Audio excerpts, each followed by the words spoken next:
Hey there, fellow grinders and gamers. This is Mr. Grind. I'm here with Bloody Snake, and we're going to walk through a quick, easy, hopefully fun tutorial on how to use combat deployment for fun, medals, cash, and prizes. Be sure to stick around to the end of the video. I'll have a link to another video about how to do combat deployment in a more controlled fashion so that you can control the destiny of your staff. This way is a very fun and passive way to do that. Also, at the end of this video, I will have text on the screen to show all the steps that we're going through here now, so you can freeze it, pause, so if you get confused, you can go back and walk through it. All right, let's get to it. Here we go. First thing you want to do, go over here to Mother Base tab. Going to go down to Staff Management. And the first thing you want to do, very important, you want to lock up all the soldiers that you absolutely can't live without. I've already done that. I've been playing for a little while, but I'm going to illustrate it here. Right here at the top, I don't like troublemakers, but he's an S++, so I have to cut him some slack. But you see up there under his name, right next to his gnarly head, to the left there of his head, it has a little lock symbol. That is a direct contract. For me, it's a Q. If you're on console, it's something else, but it'll tell you there at the bottom.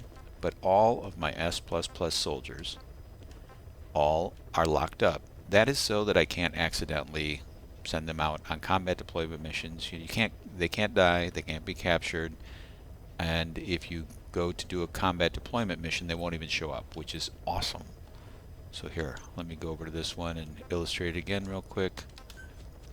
See, base development there. This is an S++, S++, they are all locked up, so you get the point.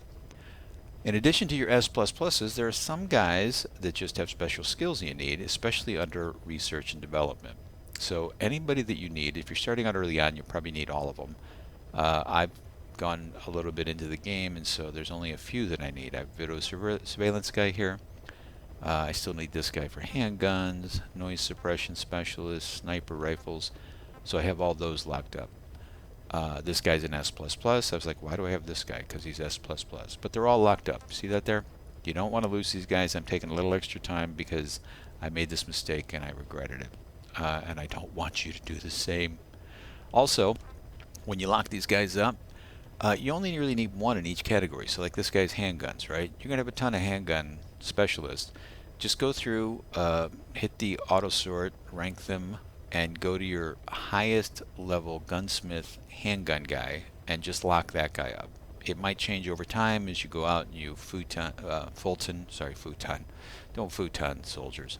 As you Fulton soldiers, you will get more and more repetitions of these, replicas of these. Just pick your highest level one and save that one and let the other ones be fodder. So there we go. That covers that. Now what we want to do before we leave staff management, and I forgot to do it before we left, you're going to want to auto sort this into security team.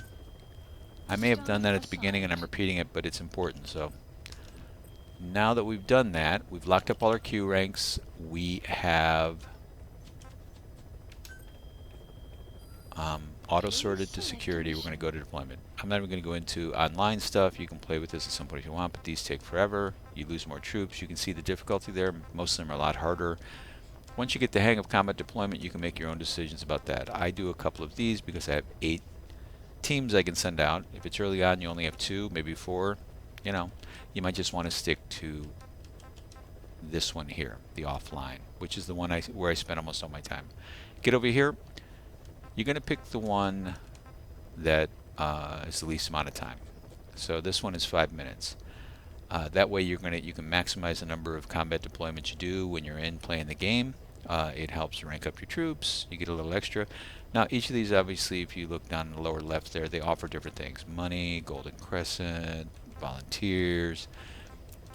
Believe me, over time you will get to all of these. If there's something that you just think you can't live without, fuel resources, I sometimes prioritize, I go for those. But for the most part, I know they're going to come around eventually, so I just stick to this plan. Take the one with the least amount of time. Now, we've selected that. Most people would just, hit the thing and jump right into deployment. I recommend not doing that. it will help expedite how quickly your guys rank up if you follow this method. Up there at the top, success probability 95%, predicted loss 3%. Going to keep an eye on that. So here we are, and as you can see, I've got this already sorted into metals ascending, and that way I can see who does not have metals. And what I'm going to do, excuse me, is just go down here, clean this out, get rid of all those guys. You see I have 0, 5 down there on the lower left under the list of names, so I need 5 guys. Now I'm going to pick these and not let the computer do it, and I'm just going to go down, and there we go. Those are my 5 guys. And you're saying, well, wait, these are all different ranks. Don't you want to be more discerning? No. That's why we locked up our guys earlier with direct contracts. We know who we can afford to lose and who we can't. And so anybody without a medal is pretty much at this point on the same level. You're going to lose some of these guys. That happens. But a lot more of them will get medals than you will actually lose. So it is worth it. So you got that one. We're going to go over here to the Intel team. Happens to be the one for this side. Let me get rid of all these guys that I have in here. Quite a few of them. That's one thing about growing. You have to go through a lot longer list. And I need 5 of these guys. And that happens to be open.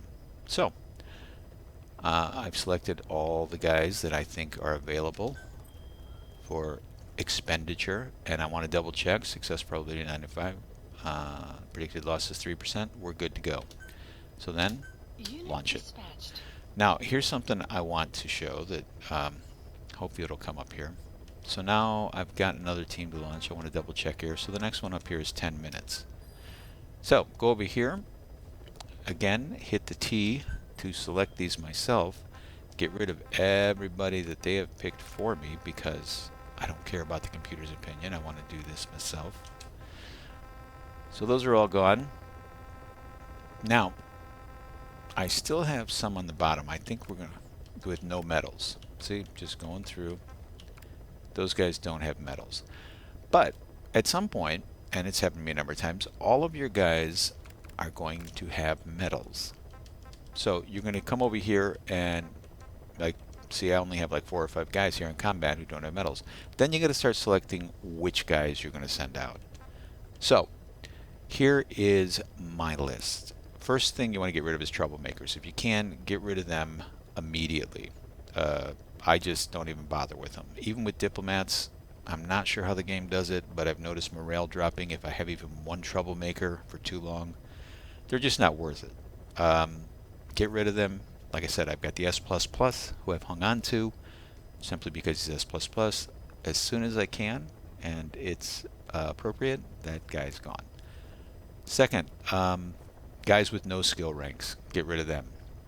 That guy could go. In fact, I'll do it, even though he doesn't have a medal. But like this guy is a medal.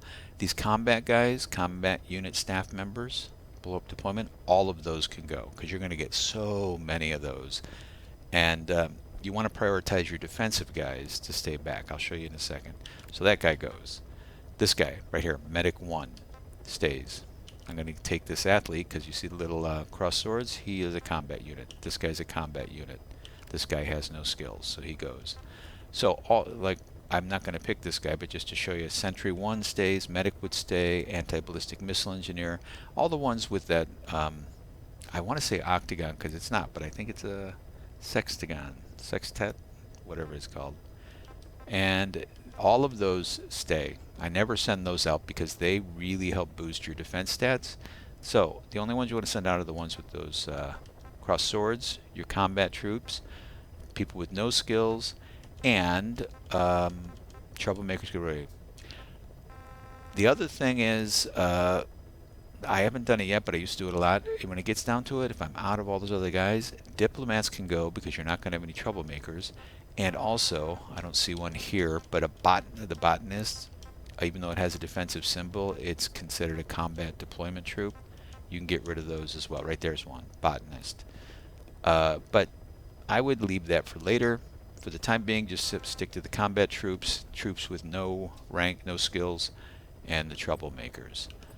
So now that I've demonstrated that, I'm going to go back and get these guys that didn't have any medals, rank them up, go over to medical, clean this out, get rid of and yeah, it's taking me a little while to explain it. Once you get into a groove, this takes absolutely no time. Once you get the rhythm down, it will not take as long as it's taking me to explain it. So let's double check here. 95%, 3% predicted losses. There we go. And that's where I'm going to end this for now. The next one I will do once I'm done with this video, once I'm in here playing the game, is 14 minutes. Then I would go to 16 minutes. So that they're constantly cascading and I'm getting the maximum amount of deployments possible. So that's pretty much it.